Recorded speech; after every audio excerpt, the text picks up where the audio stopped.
اور شخصیت کے جس طرح کے تھے وہ لگتا بھی تھا کہ وہ تھوڑا سا لوگوں سے ڈسٹینس رکھتے ہیں، اور اس زمانے میں میرا خیال مزاج بھی بڑوں کا ایسے ہی تھا، خاص ان کا نہیں، ان میں ہو سکتا ہے کہ ڈگری زیادہ ہو. انہوں نے کہا کہ یہ اویلیبل نہیں ہے کیونکہ یہ اس میں اس کا میٹرک پاس نہیں.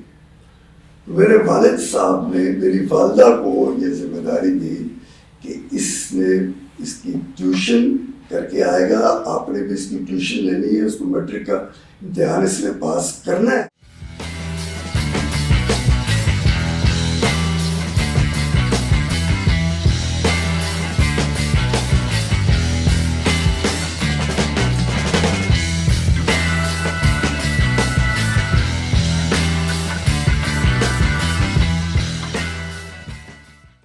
میں ہوں عبدالرشید شکور اور آپ دیکھ رہے ہیں سیکنڈ اننگز، میرا یوٹیوب چینل. آپ سے گزارش کہ اس یوٹیوب چینل کو سبسکرائب بھی کریں اور لائک بھی کریں.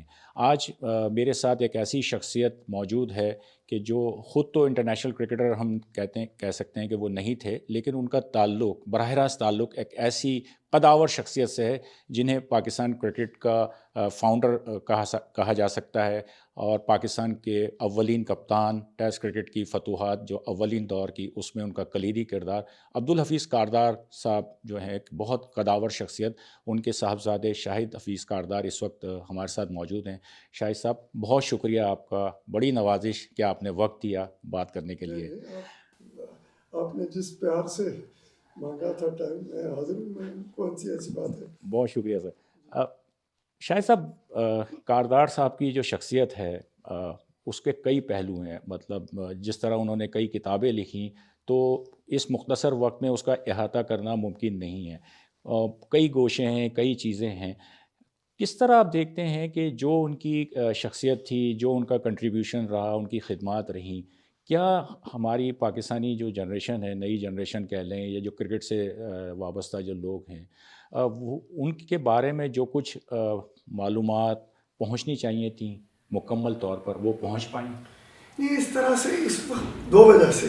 ایک تو یہ مجھے علم نہیں ہے کہ ہمارے ہاں ایک ان کے بارے میں جو ایک تاثر کافی عرصے سے رہا ہے، اور خاص طور پہ ان لوگوں کی طرف سے بھی کہ حالانکہ ان پر ان کی مہربانیاں رہیں اور ان نے بھی ان کے بارے میں جو نگیٹو ایک تاثر دیا ہوا ہے منفی سا، وہ رچ بس گیا. اور کرکٹ کی تاریخ ہمارے یہاں لکھی بھی کوئی ایسی نہیں گئی جس کی بیسس پر یہ کام کیا جائے. بورڈ میں بھی کئی وجوہات ہوں گی جس کا میں احاطہ تو نہیں کر سکتا، نہ میں کو اپنی رائے دینا چاہوں گا، کیونکہ واقعی مجھے اصل بات پوری طرح اندازہ نہیں ہے. پر کچھ لوگوں کے اپنے رائے یا اختلافات یا کسی اور وجہ سے بورڈ میں بھی اس طرح کی ان کی کیا کہنا چاہیے ایکسیپٹیبلٹی اور ان کے بارے میں بات آگے نہ کی جائے، اور ان کی اچھائیاں جو خاص طور پہ جو کنٹریبیوشن ہے اس حوالے سے وہ نہیں. اور میں آپ کو مثال دے دیتا ہوں کہ شہریار صاحب واحد آدمی تھے جو آئے اور کہنے لگے کہ یار میں نے شروع کرنا ہے اسکول ٹورنامنٹ ان کے نام پہ. تو میں نے کہا جی میں اس میں اچھے پلیئر کے لیے ہم as a family we will contribute, اور جو سب سے اچھا پلیئر ہوگا ظاہر ہے پاکستان کی سلیکشن کمیٹی فیصلہ کر لے کون سب سے اچھا پلیئر ہم دیں گے. پر کسی اور شخص جو اس وقت بورڈ سے منسلک تھے ان کی طرف سے اس میں کسی قسم کی حامی نہیں تھی بلکہ مخالفت تھی. اور وہ آپ گواہ ہیں کہ وہ جب شہریار صاحب عہدے سے ہٹے ہیں تو یہ ختم ہو گیا. جو اسکول کرکٹ کی آپ بات کر رہے ہیں وہ پروجیکٹ جو ہے وہ پھر مطلب ختم کر دیا، ختم کر دی. وہ بات ایسی چیزوں پہ گھر پہ کم کرتی تھی، اور خاص طور پہ جیسے آپ بھی مان رہے تھے کہ ہم تو اتنا گھبراتے تھے کہ بات ہی نہیں کرتے تھے. اگر وہ خود کر لیں تو وہ اور بات ہے. سو ان نے اس زمانے میں نے اپنی کرکٹ کے حوالے سے تھوڑی کم بات کی. یہ میں نے جیسے آپ کو کہا کہ اس زمانے کے اپنے زمانے کے قصے صرف اس حد تک تھے کہ جس میں مزاحیہ والا پہلو، اس کے علاوہ نہیں تھا. باقی لوگوں سے میں جو سنتا رہا ہوں آپ پاس تو ایک آدھ قصہ ضرور ہے جس میں گواہ کے طور پر پیش ہوں.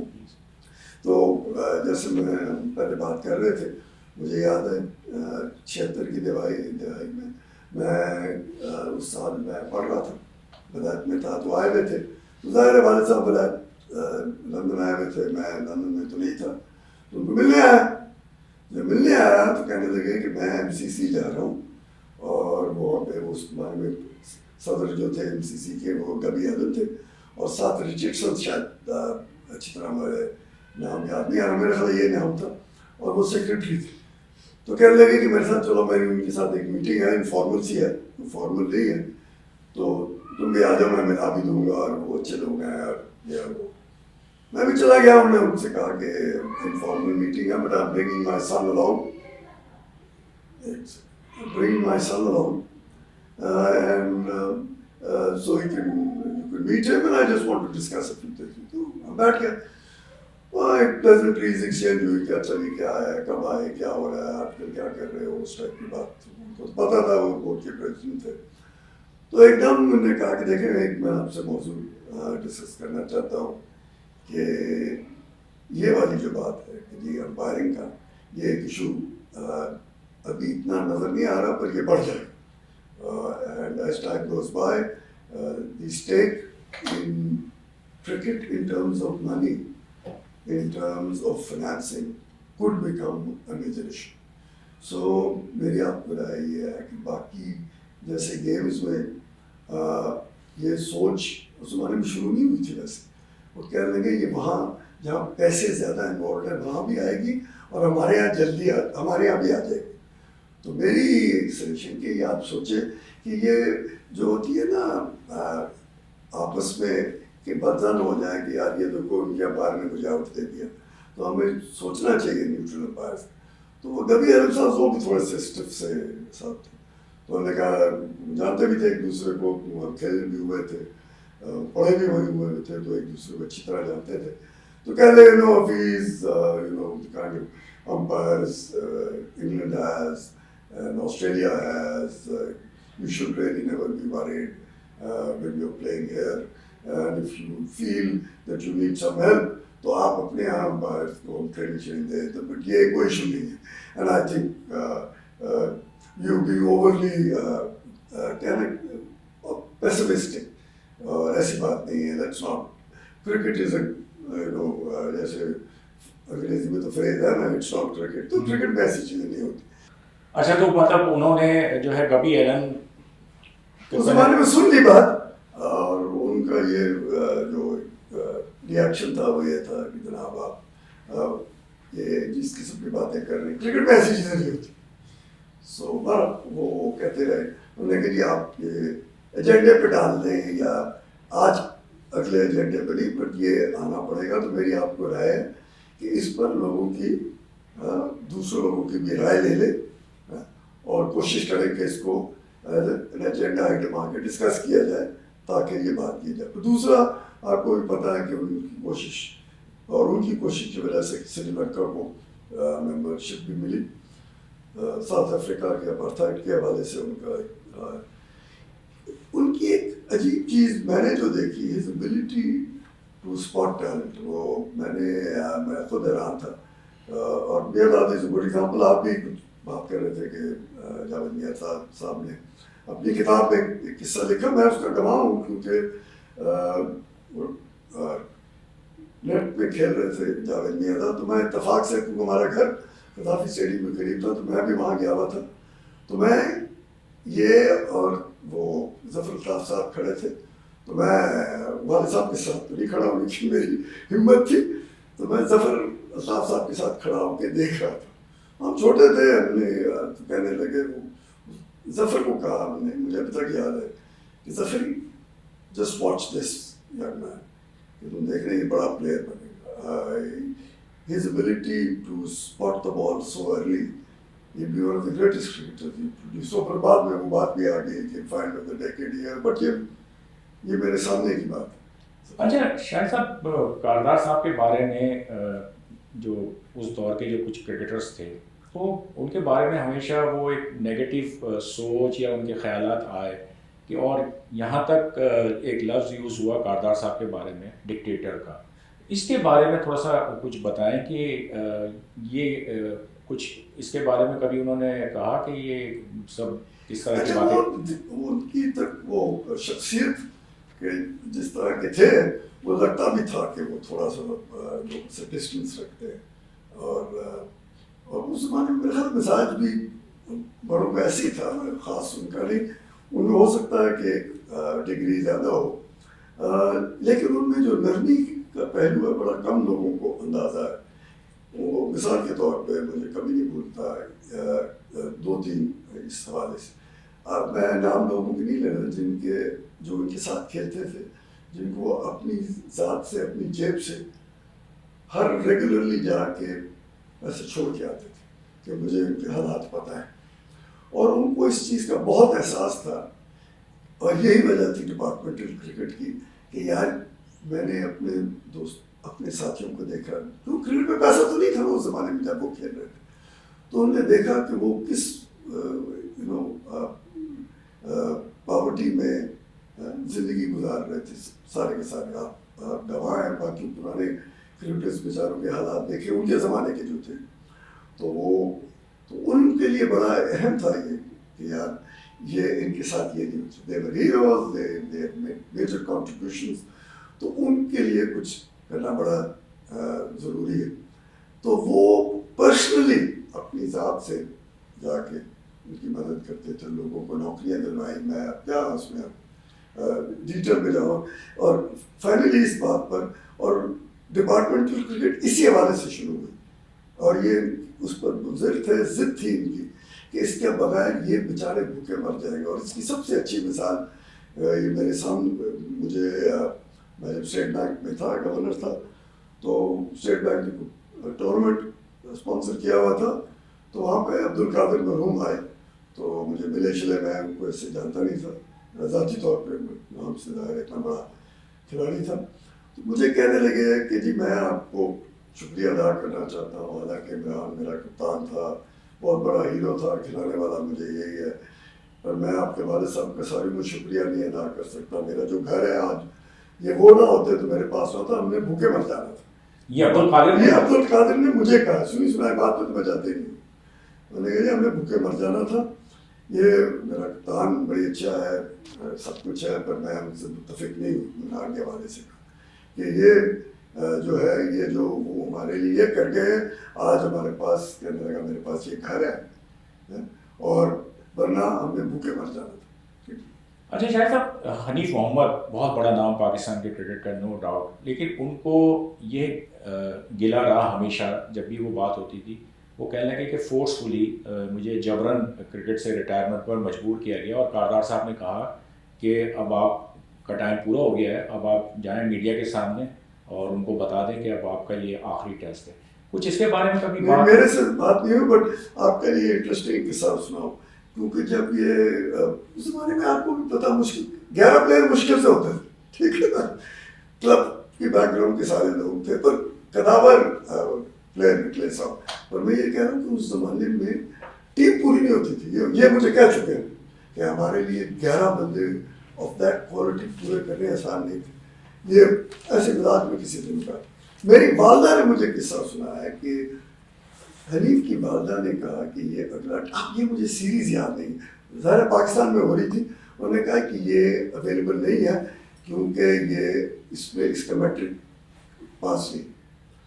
میرے والد صاحب نے میری والدہ کو یہ ذمہ داری دی کہ اس نے اس کی ٹیوشن کر کے آئے گا، آپ نے بھی اس کی ٹیوشن لینی ہے، اس کو میٹرک کا امتحان اس نے پاس کرنا ہے، تو پھر اس کو اجازت ہوگی کہ یہ پاکستان کے لیے کھیلے۔ یہ فیکچوئل بتا رہا ہوں، مطلب کون سی سیریز ہو گیا آپ تو میرے خیال ہے 55-56 میں جو آئے وہ آپ دیکھ لیجیے گا، میری کوئی یادداشت اتنی اچھی نہیں ہے۔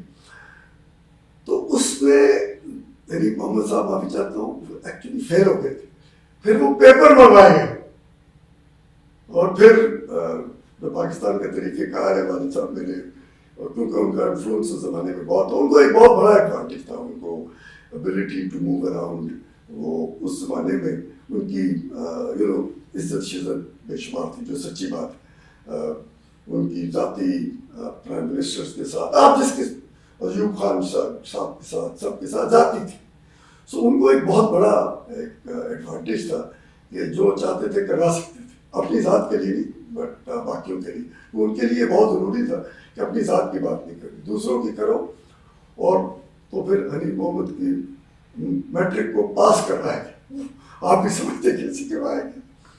تو یہ پھر کیوں حنیف محمد جو ہے میں کیا کہہ سکتا ہوں، سعید احمد جو ہے محمد الیاس، سعید احمد کس وقت کرکٹ کھیلتے، اگر یہ نہ ہوتے تو اتنی چھوٹی عمر وہاں پہ ویسٹ انڈیز جا سکتے تھے. مجھے وجہ نہیں پتا کہ کیا ہے، ہو سکتا ہے یہ بھی وجہ ہو جیسے آپ کہہ رہے ہیں کہ وہ تھوڑے سے نظر آتے تھے سخت طبیعت کی، بٹ نرمی والی سائڈ نہ ہوتی تو اس طرح نہ سوچتے باقیوں کے بارے میں. اچھا شاہد صاحب، کاردار صاحب کی ذوالفقار علی بھٹو سے بہت قریبی وہ رہی، بہت گہرا تعلق رہا. وہ نہ صرف پاکستان کرکٹ بورڈ کے سربراہ رہے، پھر پنجاب اسمبلی کے رکن منتخب ہوئے، پنجاب کی صوبائی کابینہ میں وزیر بھی رہے، یہ ساری چیزیں رہیں. تو یہ جو قربت تھی، پھر ایک وقت ایسا آیا کہ اختلافات اور وہ جو قربت تھی وہ فاصلوں میں ہوئی اور دونوں کے راستے جدا ہو گئے. کچھ اس کے بارے میں آپ کو پتا ہے کہ کیا سلسلہ تھا؟ ایک تو وہ تھا کہ کچھ ان کی حفیظ میرزادہ سے نہیں بنتی تھی، ایک تو وہ ڈیٹیل جو سچی بات ہے اس کی مجھے نہیں، کیونکہ وہ کم بات کرتے تھے، کئی بھی موضوعوں پہ گھر پہ کم بات ہوتی تھی. اور ویسے بھی کچھ عرصہ ایسا تھا کہ میں باہر پڑھ رہا تھا، سو وہ بھی ایک وجہ تھی کہ کچھ چیزوں میں بات نہیں ہوتی. یہ کوئی زوم اور انٹرنیٹ کا زمانہ تو تھا نہیں، یا اسکائپ کا زمانہ تو تھا نہیں کہ جہاں بات ہو سکے وہاں بیٹھے ہوئے. سو وہ ایک پہلو ضرور ہے کہ وہ اس طرح ڈیٹیل، ایک وہ والا ایلیمنٹ تھا. پھر وہ ایک یہ بھی فیکٹر آیا کہ یہ میرا نہیں خیال وہ کبھی بھی فٹ تھے سیاست کے بارے میں، میرے اپنی رائے ایک ہے.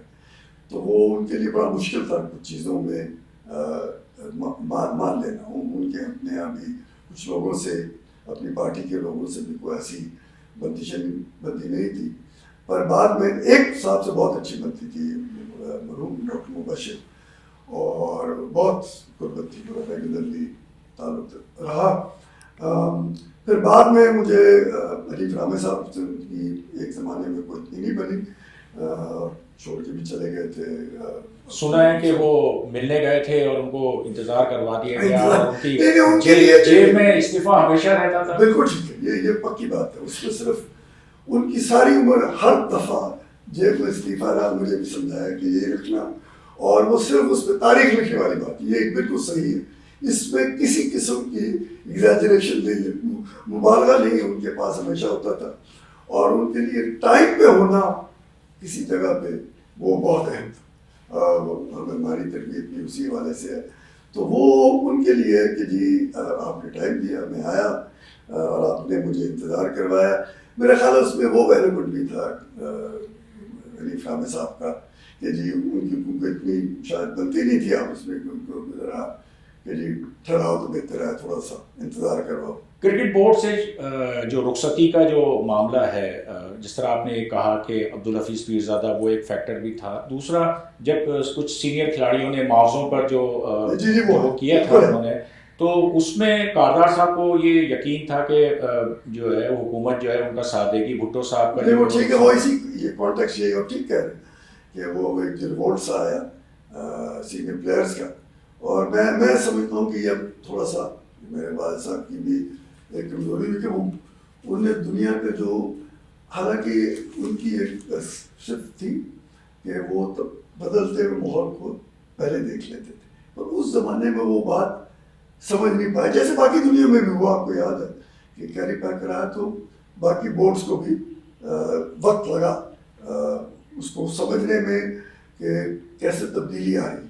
تو آپ کے خیال میں کاردار صاحب نے ان سے وہ مسٹیک ہو گئی کہ اگر اس وقت کے تقاضوں کو سمجھ لیتے تو اس کا فائدہ پھر آپ سمجھتے ہیں کہ عبدالحفیظ پیرزادہ اٹھا گئے، چونکہ وہ بھی بہت بھٹو صاحب کے قریب تھے، اور ایک ان کو بھی فائدہ ہوا. اور میرا خیال ہے کہ اپنی بھی ان کی، جیسے میں نے کہا والد صاحب کی، کہ جی وقت کا جو تیزی تبدیلی آ رہی تھی، اور تقاضے کے ساتھ یہ والی سوچ تبدیلی. اور کچھ حد تک ان کو میں ڈیفینڈ اس طرح بھی کر رہا ہوں کہ آپ کو یاد ہوگا کہ باقی جو کرکٹ کھیلنے والی قومیں تھیں ان کے بورڈز کو بھی یہی مسئلہ رہا, ان کو وقت لگا ان کو بھی اس کو سمجھنے میں اور ایڈجسٹ کرنے میں. آخری سوال شاہد صاحب کہ کرکٹ سے آخری تعلق, آخری براہ راست ان کا جو ایک تعلق کہہ لیں کاردار صاحب کا, وہ کیا تھا؟ مطلب جب کرکٹ بورڈ چھوڑ کے آ گئے تو اس کے بعد پھر اسٹیڈیم میں کبھی گئے, میچوں میں گئے, یا لوگوں سے ملنا ملانا, یا بالکل جو ہے وہ یعنی بالکل کنارہ کشی اختیار کر لی تھی؟ دیکھیں 2-3 چیزیں اس میں آپ کے لیے بھی انٹرسٹنگ ہوگا کہ وہ جب کرکٹ بھی کھیل رہے تھے تو ان کا شناسائی دوسروں کے ساتھ پھرنا پھرانا دوسروں کے ساتھ تھا. آپ بات کر رہے تھے جو جیل مارکیٹ صاحب, تو ان کی جو دوستیاں تھیں وہ کرکٹ میں نہ ہونے کے برابر تھی. ٹھیک ہے, جو خاص کرکٹ کھیلتے تھے ان کے ساتھ ان کی دوستیاں بالکل نہیں تھیں. ولایت میں بھی جب کرکٹ کھیل رہے تھے تو باقیوں کے ساتھ دوستی تھی. ٹھیک, سو ایک تو وہ والا تھا کہ وہ اس جو تھی ان کے ساتھ کرکٹ کی حد تک ہی تھی. کرکٹ گراؤنڈ سے باہر نکلے تو ان کی جو شناسائی, دوست احباب جن کے ساتھ اٹھنا بیٹھنا تھا وہ اور لوگ تھے. ایک تو یہ. دوسرا یہ کہ کرکٹ اس کے بعد نہ بورڈ وہاں کے گئے, کامنٹری ایک دفعہ شاید وہ کرتے رہے وہاں انڈیا کے وہ میرا خیال ہے زیادہ ریکویسٹ ادھر سے آئی, اپنی شوق سے نہیں گئے.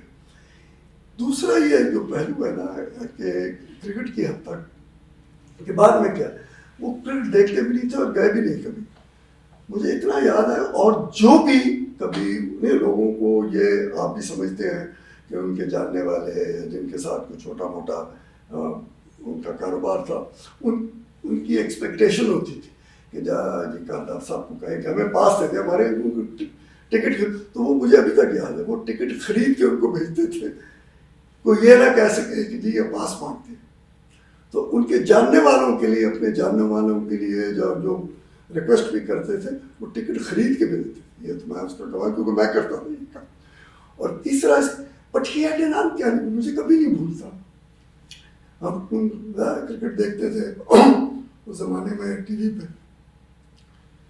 تو مجھے ابھی تک یاد ہے عبد القادر گیم کر رہا تھا تو عمران کپتان تھا, تو عمران نے وہ چینج کر رہا تھا فیلڈ, تو یہ وہاں سے گزر رہے تھے تو کھڑے ہو گئے, بالکل نہیں دیکھتے تھے.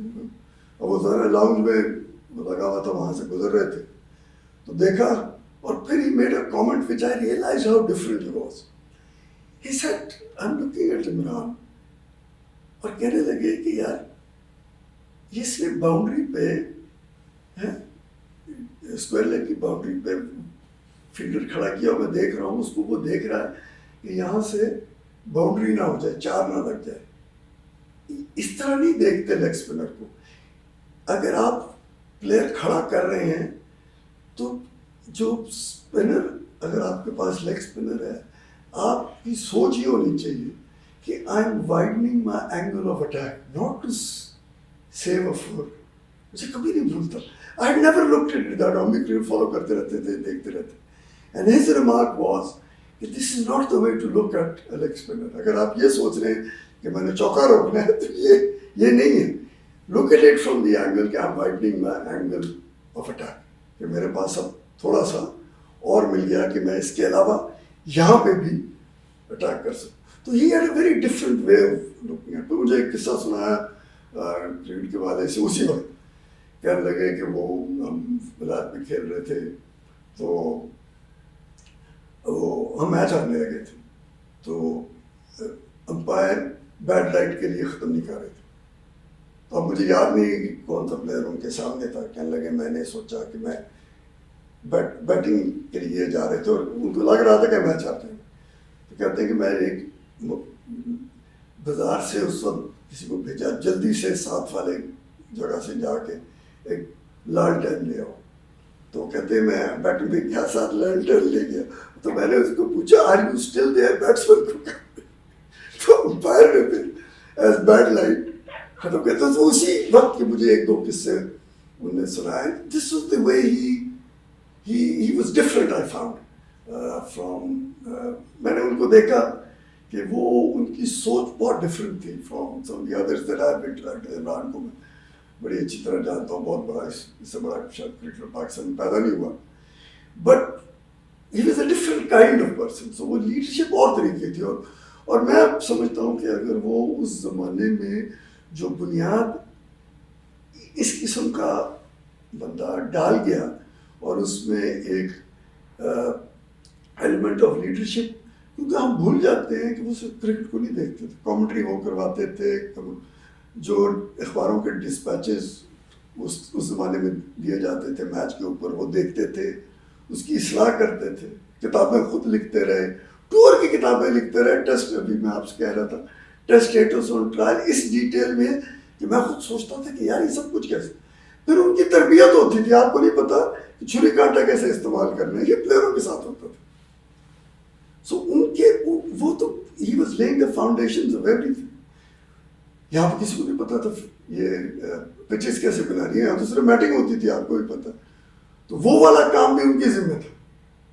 سو وہ he was not just playing cricket as a captain, he was laying the foundations of so many things. Cricket board تو کچھ بھی نہیں تھا, آپ کو بھی پتا کرکٹ بورڈ میں کیا تھا, کچھ نہیں تھا. شاہد صاحب, بڑی تفصیل سے آپ نے عبدالحفیظ کاردار صاحب کی جو شخصیت ہے ان پر روشنی ڈالی, اور بہت سے ایسے پہلو ہیں, بہت سے ایسے واقعات ہیں جو ہم نے پہلے کبھی نہیں سنے تھے, نہ ہمیں پتہ تھے. تو اس بہت ہی دلچسپ اور بہت ہی مفصل گفتگو کا بہت شکریہ کہ آپ سے آج بات ہوئی. بڑی واضح شاباش, مجھے بھی موقع مل گیا والد صاحب کی کچھ باتیں یاد. بہت شکریہ سر, بڑی نوازش.